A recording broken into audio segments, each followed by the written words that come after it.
आज आपण ह्या व्हिडिओमध्ये फिजिक्सचा चॅप्टर नंबर 6 स्पेक्ट्रमचा स्टडी करणार आहोत. आता पहा, स्पेक्ट्रम ॲक्च्युली आपण लाईटचा ज्यावेळेस स्टडी करतो त्यावेळेस हा कन्सेप्ट यूज केला जातो स्पेक्ट्रमचा. ओके, आपण रिफ्रॅक्शनचा स्टडी केला होता. त्यासारखं एक स्पेक्ट्रम हा एक लाईटच्या रिलेटेड कन्सेप्ट आहे. त्यात फर्स्ट थोडंसं काही इन्फॉर्मेशन आहे. त्यात सांगितलं आपलं की deviation produce by triangular prism. आता डेव्हिएशन काय असतं पहा. डेव्हिएशन म्हणजे काय असतं, समजा हा एक दोन सरफेसची बाउंड्री, समजा वरती तुमचा मीडियम आहे एअर आणि खाली तुमचा मीडियम आहे ग्लास. आता आपल्याला माहिती की ज्यावेळी एअर मीडियममधून ही नॉर्मल झाली, एअर मीडियममधून ग्लास मीडियममध्ये ज्यावेळेस एंटर करते त्यावेळेस ती काय होते, टुवर्ड द नॉर्मल बेंड होते. आता ही जे काही लाईटची डायरेक्शन जी चेंज होते, बरोबर, लाईटच्या जे काही डायरेक्शन चेंज होतात त्याला आपण डेव्हिएशन म्हणतो. काय म्हणतो त्याला आपण? डेव्हिएशन म्हणतो. समजलं डेव्हिएशन काय? ओके. पण आता आपल्याला हे जे डेव्हिएशन आहे लाईटचं ते आपल्याला पाहायचं प्रिझममध्ये, बरोबर. आता आपल्याला प्रिझम माहिती काय असतं, एक ट्रँग्युलर शेपचा ऑब्जेक्ट आहे, बरोबर. असा त्याला दोन ट्रँग्युलर फेसेस असतात आणि बाकी रेक्टँग्युलर फेस, अशा टाईपचा एक प्रिझम असतो, बरोबर. तर this phenomenon can be observed in a lab environment using a triangular glass prism. आता हे जे डेव्हिएशनचा स्टडी केला जातो लॅबमध्ये याच्यासाठी यूज केला जातो triangular glass prism. Okay. A prism is solid structure having a 3 rectangular and 2 triangular surface. पाहता प्रिझम इथं जो ड्रॉ केलाय, ओके, त्याला काय असतात, एक आणि बॅक साईडचा एक ट्रायंगल, असे दोन ट्रँग्युलर सरफेस असतात आणि बाकी तीन, एक हा त्याच्या बॅक साईडचा दोन आणि बेसचा हे तीन काय असतात, रेक्टँग्युलर फेस असतात. Okay. Any two rectangular faces are the refracting surface and the third one is the base. पहा आता जे काही तीन रेक्टँग्युलर सरफेस पाहिले त्याच्यातला एक झाला बेस, एक का असतो बेस, आणि हे जे दोन असतात शेजारी शेजारी एका असतात रिफ्रॅक्टिंग सरफेस असतात. जिथं काय होतं, एका सरफेसमधून लाईट ज्यावेळेस दुसऱ्या सरफेसमध्ये एंटर करते त्यावेळेस त्याचं काय होतं, रिफ्रॅक्शन होतं. Okay. The angle between the refracting surface is the angle of the prism or refracting angle. आणि त्यावेळी ज्यावेळेस तो एका सरफेसमधून दुसऱ्या सरफेसमध्ये काय होतो, रिफ्रॅक्ट होतो, त्यावेळेस जो काय अँगल तयार होतो रेचा त्याला आपण म्हणतो रिफ्रॅक्टिंग अँगल किंवा angle of the prism. Okay. The edge form by the two refracting surface is the refracting edge. आणि दोन सरफेसच्या मध्ये अँगल पाहिला त्याला म्हणतात रिफ्रॅक्टिंग अँगल. आणि दोन सरफेसच्या मध्ये जी काय एज असते, बरोबर, दोन सरफेसला जोडते अशी, बरोबर, इकडचा एक सरफेस हा एक सरफेस, ही जी काय मध्ये जी काय एज असते त्याला काय म्हणतात, रिफ्रॅक्टिंग एज म्हणतात. समजलं. When a light rays enters one refracting surface of the prism. पहा काय सांगितले, काय की when a light rays enters one refracting surface, ज्यावेळी लाईट रेज, समजा पहा मी परत एक ट्रँग्युलर प्रिझम काढतो. ओके, हा ट्रँग्युलर प्रिझम आहे.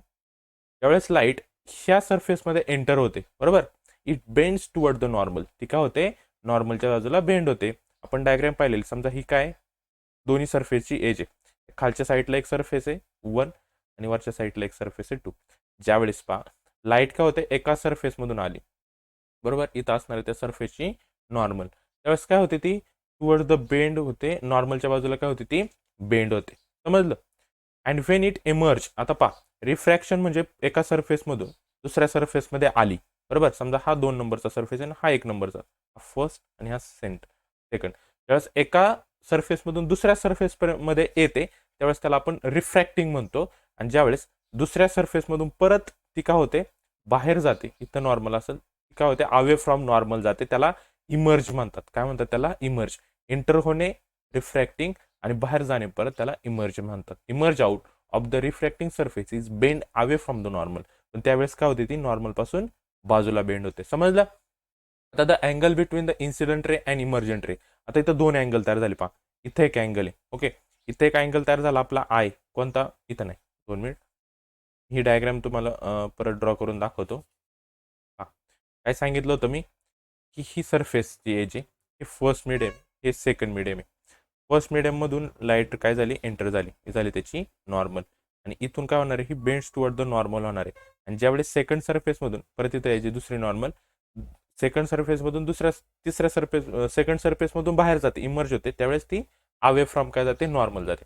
आता इथं पहा, इथं असणार आहे आपला इन्सिडेंट अँगल, बरोबर, इन्सिडेंट रेचा इन्सिडेंट अँगल. आणि ज्यावेळेस इथून इमर्ज होते त्यावेळेस तिचा अँगल का असतो, ई असतो, बरोबर का. आता हे जो दोन काय अँगल आहेत, angle between the incident ray and the emergent ray, बरोबर. आणि ही इन्सिडेंट रे जर आपण समोर अशी वाढवली त्याचे दोन जे काय अँगल आहे त्या अँगलला म्हणतात अँगल ऑफ डेव्हिएशन. दोन आय आणि ई मधला जो अँगल आहे म्हणजे इमर्जंट इन्सिडेंट रे आणि इमर्जंट रे मधला जो अँगल आहे त्याला आपण म्हणतो अँगल ऑफ डेव्हिएशन. समजलं अँगल ऑफ डेव्हिएशन. ओके, इथे या डायग्राम मध्ये दाखवलं आपल्याला. ही फर्स्ट सरफेसवर इन्सिडेंट रे पडला बरोबर. आता ही का असणार इथं ही डॉटेड दाखवली त्याची नॉर्मल आहे. त्याचं पाहिजे तर रिफ्रॅक्शन झालं, गेली इकडे रे बेंड टुवर्ड द नॉर्मल आणि इथं गेल्याच्या नंतर परत ही नॉर्मल त्याची झाली आणि इथून emergent ray away from the normal जातो बरोबर. आता त्या इन्सिडेंट रेला पुढे वाढवा आणि इमर्जंट रेला सुद्धा पुढे वाढा. त्याच्या दोन्हीच्या मध्ये जो अँगल असतो त्याला आपण म्हणतो अँगल ऑफ डेव्हिएशन. समजलंय. आता इथे एक रिलेशन लक्षात ठेवायचं काय की incident angle plus emergent angle is equal to angle of prism plus deviation बरोबर. ए म्हणजे काय अँगल ऑफ प्रिझम. इथं रिलेशन काय सांगितले angle of incident plus angle of emergent is equal to या दोन्हींची ऍडिशन ही कशाची इक्वल असते अँगल ऑफ प्रिझम म्हणजे A plus angle of deviation D. या दोन्ही काय असतात इक्वल असतात. समजलं. ए म्हणजे अँगल ऑफ प्रिझम आणि डी म्हणजे अँगल ऑफ डेव्हिएशन. ओके, पुढे तर total angle of deviation delta. Total angle of deviation कशाने दाखवतो आपण डेल्टा. हा कशावर डिपेंड असतो डेव्हिएशन कशावर डिपेंड असणार आहे तर first the angle of incident at the first surface कशावर डिपेंड असतं अँगल ऑफ इन्सिडेंटवर डिपेंड असतं फर्स्ट कोण डेव्हिएशनचा angle. Okay, angle of prism दुसरा कशावर डिपेंड असणार आहे अँगल ऑफ प्रिझमवर आणि तिसरा असणार आहे रिफ्रॅक्टिव्ह इंडेक्स म्हणजे आपण जो एन काढतो ना यांचा फॉर्म्युला पाहिला होता ना आपण मागच्या चॅप्टरमध्ये काय साइन आहे आपण साइन आर.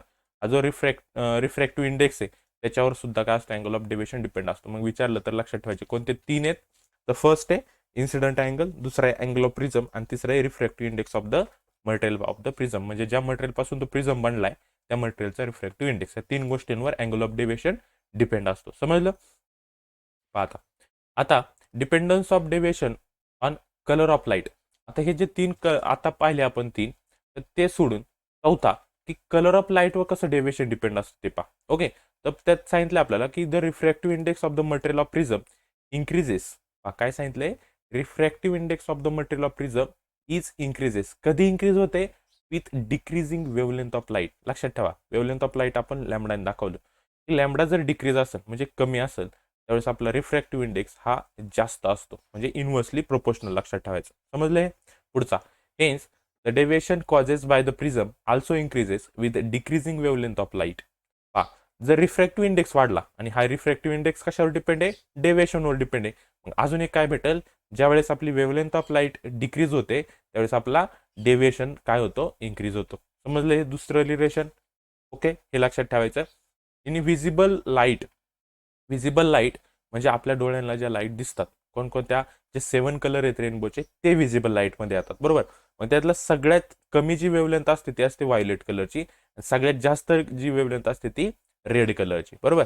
आता in visible light violet is deviated the most. का तर याची वेवलेंथ खूप कमी आहे रेड लाईटपेक्षा कमी म्हणून याचं डेव्हिएशन जास्त होतं. मग इथं आता सांगितलं ना काय की ज्याची वेवलेंथ कमी त्याचं डेव्हिएशन जास्त म्हणून याची वेवलेंथ कमी याचं डेव्हिएशन जास्त. रेड कलरची वेवलेंथ जास्त आहे म्हणून त्याचं डेव्हिएशन काय असणार आहे कमी असणार आहे. समजलं. हे एक छोटासा कन्सेप्ट होता. नेक्स्ट पुढचा पॉईंट आहे की dispersion of white light by glass prism. आता हे हा एक न्यूटनचा एक्सपेरिमेंट आहे. काय हा एक्सपेरिमेंट मी थोडक्यात सांगतो. एक ग्लास प्रिझम आहे असं कन्सिडर करा. ओके, ट्रँग्युलर एक ग्लास प्रिझम असं बॅक साईड असेल त्याची. आता ज्यावेळी एका सरफेसवर एक व्हाईट लाईट पडली असं कन्सिडर करा. इथं काय पडले व्हाईट लाईट. तर याचं काय होतं इथं होतं त्याचं रिफ्रॅक्शन आणि इमर्जन्स बरोबर. आणि त्याचे काय तयार होतात असे 7 कलर तयार होतात म्हणजे रेनबो तयार होतो. हा न्यूटनचा एक्सपेरिमेंट आहे. ओके, आता त्याच्यात त्यांनी कशाचा यूज केला होता डिस्पर्शनचा यूज केला होता. कशाचा डिस्पर्शनचा कन्सेप्टचा. काय डिस्पर्शन तर the phenomenon of splitting of white light by a prism into its constituents colour is known as a dispersion. Simple. Dispersion म्हणजे काय the phenomenon of splitting of white light बरोबर ना. एक व्हाईट लाईट येते त्याच्यानंतर काय होते ती स्प्लिट होते. ग्लास प्रिझममुळे काय होते स्प्लिट होते. हा जो फेनॉमेनॉन आहे कशाचा splitting of white light by a prism. कशामुळे स्प्लिटिंग झालं त्याचं by a prism into its constituents colour. मग त्याचे जे 7 कलर तयार झाले त्याला कॉन्स्टिट्युएंट कलर्स पण म्हणू शकतो आपण त्याला आपण डिस्पर्शन म्हणतो. काय म्हणतो त्याला डिस्पर्शन. ओके, आता rainbow is the natural phenomenon in which dispersion takes place. Rainbow एक नॅचरल फेनॉमेनॉन आहे बरोबर का. त्यात सुद्धा काय होतं व्हाईट लाईटचं डिस्पर्शन होत असतं. Okay, the causes of dispersion is that sunlight consist of A 7 constituents colour. आता याचं डिस्पर्शन होतं, म्हणजेच काय की जी सनलाईट असते आपल्याला ती व्हाईट कलरची दिसते, त्याच्यात 7 कलरचं कॉम्बिनेशन असतं. बरोबर. कोणते 7 कलर आहेत? फर्स्ट त्याच्यात असतो व्हायलेट, मग Indigo, blue, green, yellow, orange and red. हे 7 कलरचं ते काय असते? कॉम्बिनेशन असतं. त्यालाच आपण विबग्युअर म्हणतो शॉर्ट फॉर्ममध्ये. Okay. That have a different refractive index with respect to a medium. मग ह्या प्रत्येक कलरचे रिफ्रॅक्टिव्ह इंडेक्स काय असते? वेगवेगळे असते. समजलं? The dispersion of white light. काय सांगितलंय? The dispersion of white light occurs because. आता हे जे काय व्हाईट लाईटचं डिस्पर्शन होतं सनलाईटचं is occurs because colour of white light travel at the different speed through the glass prism. का? तर व्हाईट लाईटमध्ये काय असतं? ह्या 7 कलरचं कॉम्बिनेशन असतं. व्हाईट लाईट म्हणजे काय? या 7 कलरचं कॉम्बिनेशन असतं. मग ज्यावेळी ही व्हाईट लाईट ट्रॅव्हल होत असते त्यावेळेस त्याच्यामध्ये जे असणारे कलर आहेत, बरोबर का, ते काय होतात? डिफरंट स्पीडला काय होतात? ग्लास प्रिझम मधून एंटर होतात. त्याच्यामुळे आपल्याला त्या व्हाईट लाईटचे काय दिसतात? 7 कलर दिसतात. Okay. The wavelength of each colour is different and this cause the difference in velocity of the corresponding light when passes from one medium to another medium. आता प्रत्येकाची वेवलेंथ वेगवेगळी असते म्हणून त्याची व्हॅलोसिटी सुद्धा काय असते? वेगवेगळी असते. मग ज्यावेळी ह्या व्हाईट लाईटचं काय होतं? डिस्पर्शन होतं. मग त्यावेळेस काय होतं? याचे असे 7 कलर तयार होतात. समजलं? त्याला म्हणतात डिस्पर्शन ऑफ लाईट. हा होता न्यूटनचा एक्सपेरिमेंट. ओके. नीट लक्षात ठेवायचा. नेक्स्ट पाहता स्पेक्ट्रम काय असतं. बरोबर. मेन आपल्या चॅप्टरचं नाव सुद्धा काय? स्पेक्ट्रम आहे. तर स्पेक्ट्रम काय?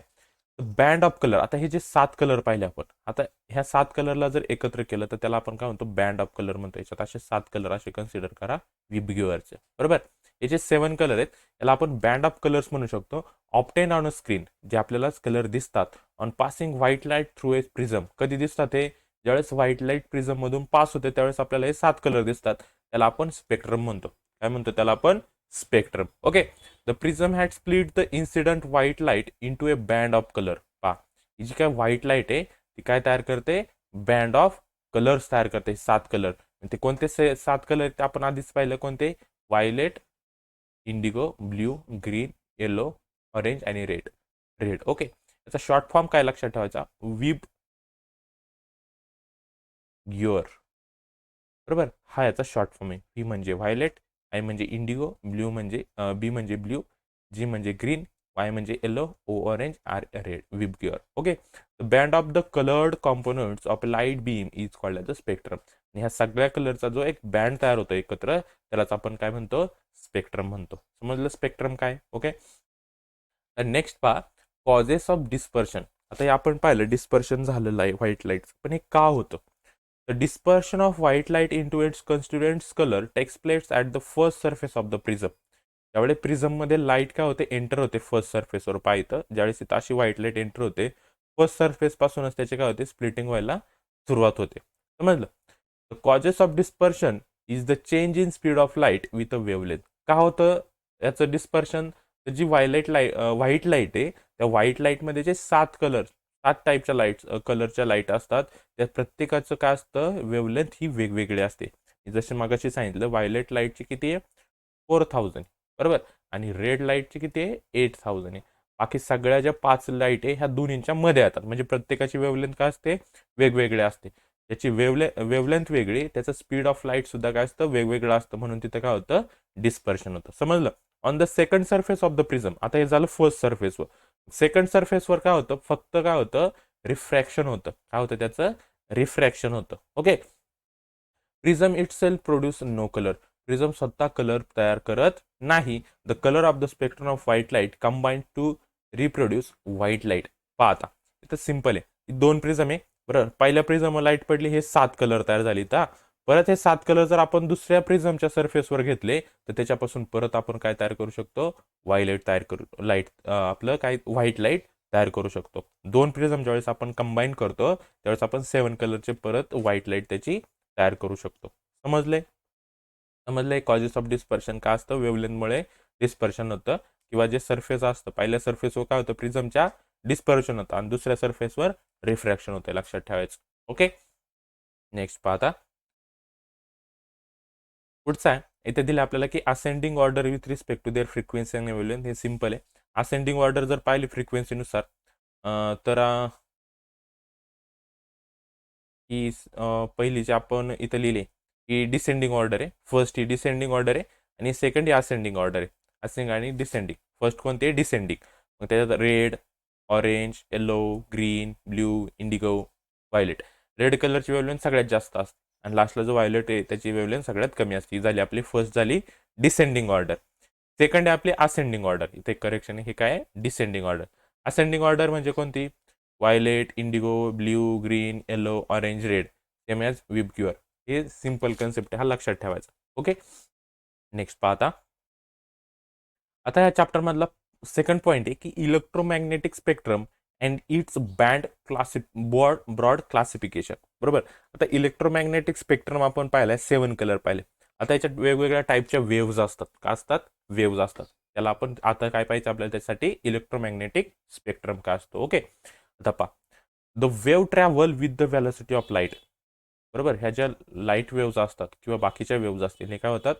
त्यांच्या व्हेलॉसिटीने ट्रॅव्हल करत असतात. Consisting of oscillating electric and magnetic fields perpendicular to each other and also perpendicular to direction of their propagation called as the electromagnetic waves. ही इलेक्ट्रोमॅग्नेटिक वेव्हची डेफिनेशन लक्षात ठेवायची. काय सांगितले पहा डेफिनेशन मध्ये? Wave travelling with the velocity of light. ज्या waves आहेत व्हेलॉसिटी ऑफ लाईट बरोबर काय होतात? ट्रॅव्हल होतात. आणि कन्सिस्टिंग आणि याच्यात काय असतं? Oscillating electric and magnetic field असतात. दोन टाईपचे फील्ड असतात लाईटमध्ये. कोणती? एक असते इलेक्ट्रिक फील्ड, दुसरे असते मॅग्नेटिक फील्ड. आणि एकमेकांना कशा असतात? परपेंडिक्युलर असतात.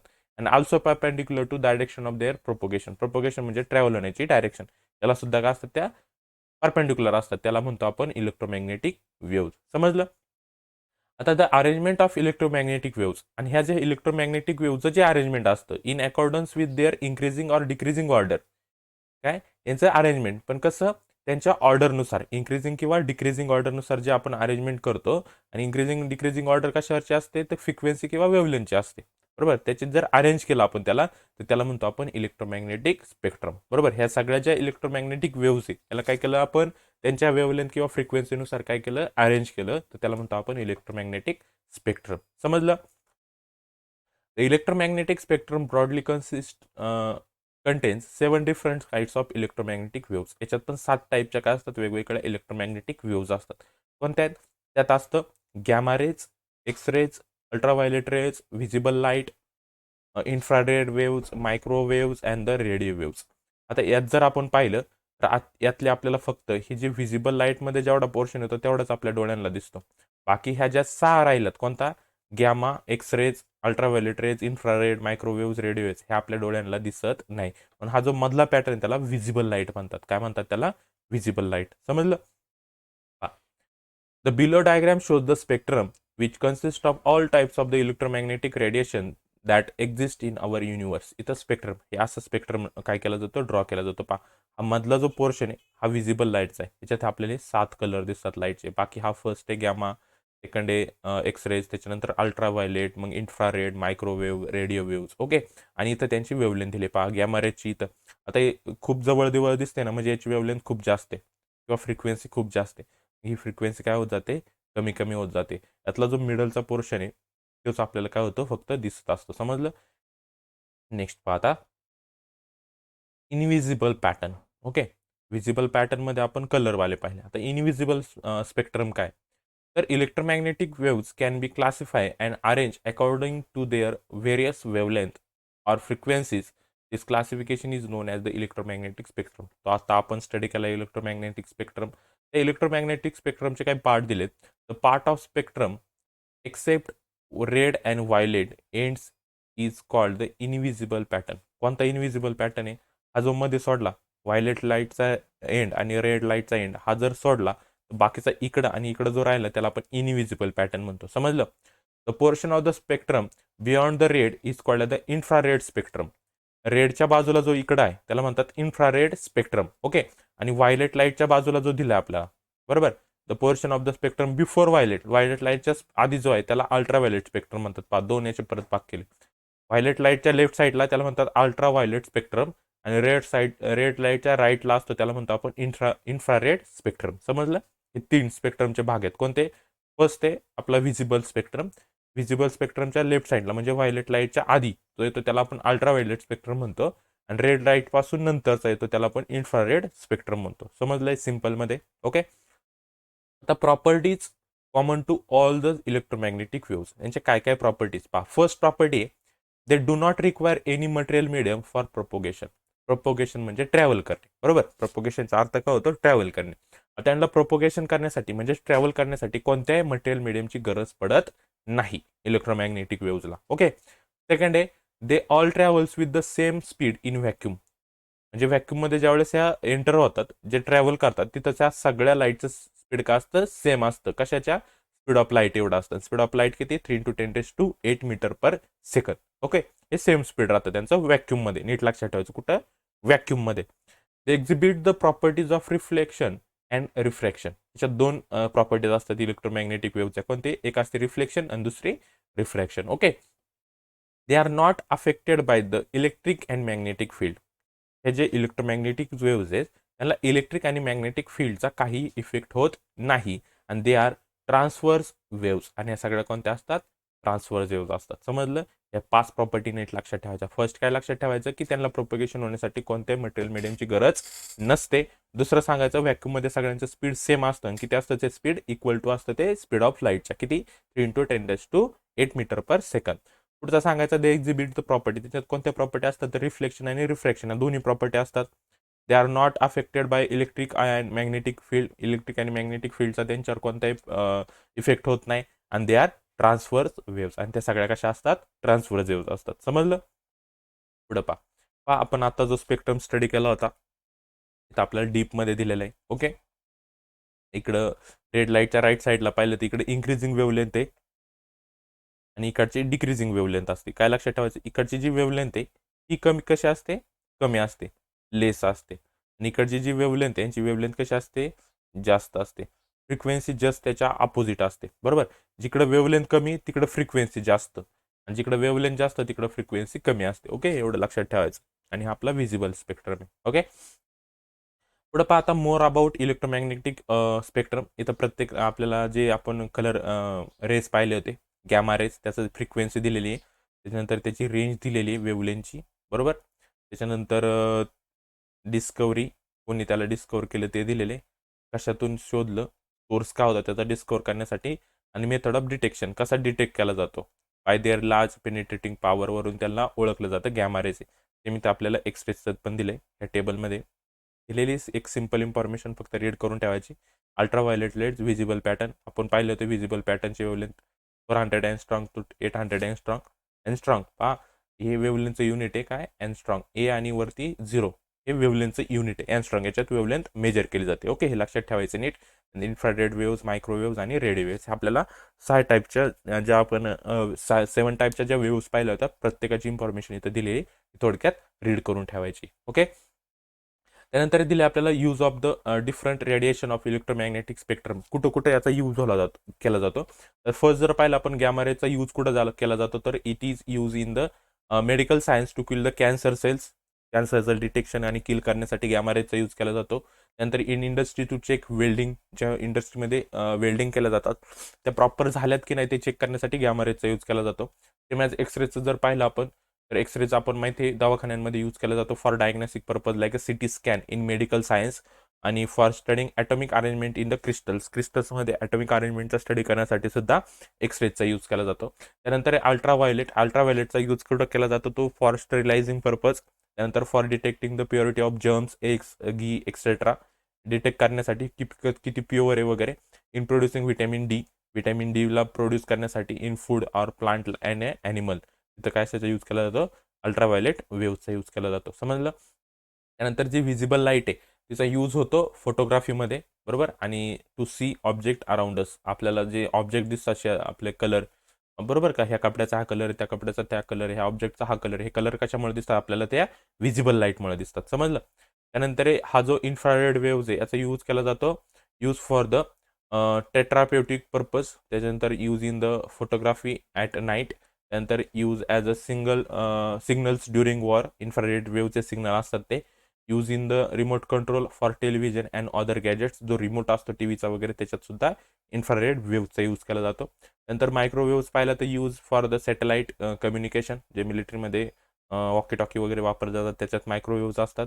त्यानंतर for analysis of atomic and molecule स्ट्रक्चरचा स्टडी करण्यासाठी, फॉर कुकिंग इन मायक्रोवेव्ह ओव्हनमध्ये यूज केला जातो, इन रडार कम्युनिकेशन मिलिटरीमध्ये. त्यानंतर जर आपण पाहिलं रेडिओचा यूज होतो radar communication and radio and television transmission. Okay, हे यूज प्रत्येकाचे ॲटलिस्ट 2-2 यूज लक्षात राहिले पाहिजे. Gamma rays, x rays, ultraviolet rays, visible light, त्यानंतर इन्फ्रारेड वेव्ज, मायक्रोवेव्ज आणि रेडिओ वेव्ज. समजले? त्यानंतर या चॅप्टरमधला लास्ट पॉईंट आहे scattering of light and its applications. Scattering of light काय असते त्याचे ॲप्लिकेशन्स काय, तेवढंच आपल्याला स्टडी करायचं आहे. तर पास स्कॅटरिंग ऑफ लाईट काय, तर scattering of light means to throw light in various random direction. Scattering of light म्हणजे काय, लाईटला वेगवेगळ्या डायरेक्शननी काय करायचे, फक्त थ्रो करायचे, म्हणजे पास करायचे वेगवेगळ्या डायरेक्शनला, त्याला म्हणतात scattering of light. Okay, simple. पहा, डायमंड आहे, डायमंडवर लाईट पडली तर सगळ्या बाजूला त्याचा प्रकाश पडतो ना, म्हणजे लाईट काय झाली, सगळ्या बाजूला रिफ्लेक्ट झाली, त्याला म्हणतात scattering of light. Okay, light is scattered Wien it falls on various type of A suspended particles in its path. म्हणजे सिम्पल, त्याच्या पाथ, लाईटच्या पाथमध्ये समजा याची लाईट ट्रॅव्हल होते, याच्या पाथमध्ये काहीतरी चमकणारी गोष्ट आली, त्याच्यावर जर लाईट पडली तरी काय होते, सगळ्या डायरेक्शनला काय होते, स्प्लिट होते. समजलं? आता depending on the size of particle the scattering can be off white sunlight or of the component coloured of sunlight. आता काय सांगितले पहा, depending on the size of particle, ती साइज ऑफ पार्टिकलवर डिपेंड असते. छोटा पार्टिकल की मोठा पार्टिकल, त्याच्यावर त्याचं स्कॅटरिंग हे डिपेंड असतं. The scattering can be off white sunlight or the component colour. कोणत्या टाईपची लाईट आहे, व्हाईट लाईट आहे की कंपोनंट कलर मधली लाईट आहे, बाकीचे 7 कलरची लाईट आहे, त्याच्यावर सुद्धा स्कॅटरिंग ऑफ लाईट डिपेंड असतं. समजलं? नंतर त्याचे जर आपण ॲप्लिकेशन पाहिले, the sky appears blue during the clear cloudness day because the molecules in the air scattered blue light from the sun more than they scattered the red light. त्यावेळेस आपल्याला sky blue दिसतो, त्यावेळेस लक्षात ठेवायचं की जे आपले व्हिजिबल लाईटमधले 7 कलर आहे, त्यातला जो ब्ल्यू कलर आहे, ती ब्ल्यू लाईट सगळीकडे काय झाली आहे, स्कॅटर झाली. हे एक ॲप्लिकेशन आहे. नंतर during the sunrise and sunset, okay, the sky appear red and orange because the blue light has been scattered out and away from the line of a sight. इथं काय होतं, ज्यावेळेस आपल्याला सनराईज होतं किंवा सनसेट होतं, ती ब्ल्यू लाईट होतं, जे ब्ल्यू लाईटचं काय झालं होतं, स्कॅटरिंग झालं होतं, ते काय होतं, आउट होतं, आणि त्या जागेवर कोणाचं स्कॅटरिंग होतं, रेड लाईट आणि ऑरेंज लाईटचं होतं. हे लक्षात ठेवायचं. समजलं?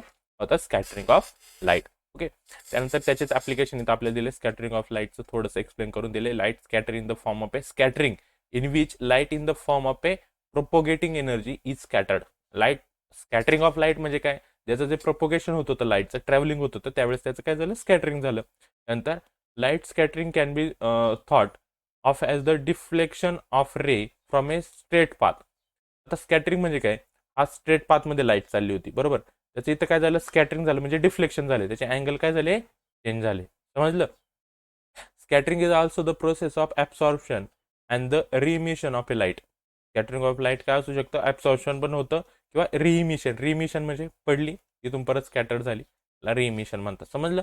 The colour of A scattered light depends on the size of the scattering particle. आता आधीच सांगितलं होतं की हे जे colour of A scattered light आहे कशावर डिपेंड असतो, स्कॅटरिंग पार्टिकलवर डिपेंड असतो, की तो पार्टिकल कलर देणार आहे. ओके, त्यानंतर पुढचं आहे सम ॲप्लिकेशन, मी आता सांगितलं. Why is the colour of the sky, clear sky is blue. Okay, हे फक्त रीड करायचे. काय, the sky appears blue during the clear cloudless day because the molecules in the air scattered blue light from the sun more than they scattered the red. Simple. काय की आपण पाहिलं की red लाईटचं scattering जास्त होतं बाकीच्या वेळी, पण ज्यावेळेस क्लाउड नसतात स्कायमध्ये, आकाशात ज्यावेळेस ढग नसतात, त्यावेळेस काय होतं, लाईट रेड लाईटपेक्षा ब्ल्यू लाईटचं स्कॅटरिंग हे जास्त होतं. समजलं? त्यानंतर हे विचारलं जातं रिझनसाठी, why is the colour of a the clear sky is blue. Okay, त्यानंतर त्याच्यात सांगायचं फर्स्ट सांगितलं झाल्याच्यानंतर scattering of light causes the blue colour of the sky. Scattering of light होतं म्हणून आपल्याला स्कायचा कलर काय दिसतो, ब्ल्यू दिसतो. These are the more effective in scattering light of a shorter wavelength at the blue ends than the light of the longer wavelength at the red end. काय होतं, ज्यावेळेस रेड लाईटचं स्कॅटरिंग एंड होतं, त्यावेळेस काय होतं, blue लाईटचं scattering काय होतं, स्टार्ट होतं, त्यावेळेस आपल्याला स्कायचा कलर काय दिसतं, ब्ल्यू दिसतो. The scattered blue light enters our eyes. जी स्कॅटर्ड झाले ब्ल्यू लाईटचं ती काय होते, आपल्या आईजमध्ये एंटर होते. If the earth had no atmosphere there would no have been any scattering. जर अर्थला काही ॲटमॉस्फिअर नसता तर तिथं लाईटचं स्कॅटरिंग झालं नसतं, कारण त्याला मॉलिक्युलच भेटले नसते स्कॅटर होण्यासाठी. Then sky would have look dark. मग आपल्याला स्काय कसा दिसला असता? डार्क, जसं स्पेसमध्ये दिसतो. स्पेसमध्ये ॲटमॉस्फिअर असतो का? नसतो. फक्त अर्थवर ॲटमॉस्फिअर आहे, म्हणून आपल्याला अर्थवरून स्काय कसं दिसतं? ब्ल्यू दिसतं. पण ते जर आपण स्पेसमध्ये गेलो तर आपल्याला ते कसं दिसतं? डार्क दिसतं, कारण तिथं ॲटमॉस्फिअर absent असतं. The sky appears dark to passenger flying at very high altitude as scattering is not prominent in a such height. ज्यावेळेस आपण ॲस्ट्रॉनॉट्स वगैरे काय होतात, स्पेसमध्ये जातात, त्यावेळेस त्यांना स्काय कसं दिसतं? तिथं डार्क दिसत असतं. का? तर तिथं वरती कोणत्या टाईपचं मीडियम नसतं. ओके. त्यानंतर पुढचं आहे की colour of the sun at sunrise and sunset. Colour स्कायचा ऑरेंज आणि रेड दिसतो ना सनराईज आणि सनसेटला, का असतो? ते पण एक स्कॅटरिंग ऑफ लाईटचं application. The scattering of light causes the reddish appearance of the sun at the sunrise or the sunset. ज्यावेळेस तिथं लाईट, कोणती लाईट असते? रेड लाईट असते. सनसेट आणि सनराईजच्या वेळी त्यावेळेस रेड लाईटचं स्कॅटरिंग हे जास्त होतं, म्हणून आपल्याला रेडिश कलर दिसतो तिथं. Light from the sun near the horizon passes through the thicker layer of air and larger distance of the earth atmosphere before reaching our eyes. काय सांगितले पा? Light from the sun near the horizon. Horizon म्हणजे कोणतं? जिथं आपल्याला सूर्य उगवलेला दिसतो किंवा मावळताना दिसतो, सनराईज होताना दिसतो किंवा सनसेट होताना दिसतो. Passes to the thicker layer of the air. तिथं एअरचा लेअर कसा असतो? थिक असतो. And larger distance in the earth atmosphere before reaching our eyes. आणि तिथून डिस्टन्स पण का असतं? जास्त असतं. Near the horizon most of the blue lights and shorter wavelengths are scatter away by the particles. म्हणजे पार्टिकल्स असतात ते काय करतात? हॉरिझॉनच्या जवळ हे जी ब्ल्यू लाईट्स किंवा बाकीच्या जे वेवलेन्स, शॉर्टेस्ट वेवलेन्सच्या लाईट असतात, त्यांना काय करतात? रिमूव्ह करतात. आणि फक्त कोणती राहते मग? रेड लाईट असते. There for the light that reaches our eyes is of longer wavelength. म्हणून आपल्याला आईज पर्यंत येण्यासाठी लाईट काय पाहिजे? लॉंगर वेवलेन्थची पाहिजे. अशी एकच लाईट आहे, कोणती? रेड लाईट आहे. This give the rise to the reddish appearance of the sun. म्हणून आपल्याला तिथं काय दिसतो? रेडिश कलर दिसतो. समजले? हा चॅप्टर काय होता? याच्यात स्कॅटरिंग ऑफ लाईटचा आपल्याला मेन स्टडी करायचा होता. ओके. नीट स्टडी करायचा. याच्यात गॅमा रेज वगैरेचे ते युजेस वगैरे नीट लक्षात ठेवायचे, आणि हे दोन आपण जे लास्टला रिझन पाहिले ते लक्षात ठेवायचे, आणि स्टार्टिंगची थेरी. ओके. नेक्स्ट व्हिडिओमध्ये आपण नेक्स्ट चॅप्टर स्टडी करू.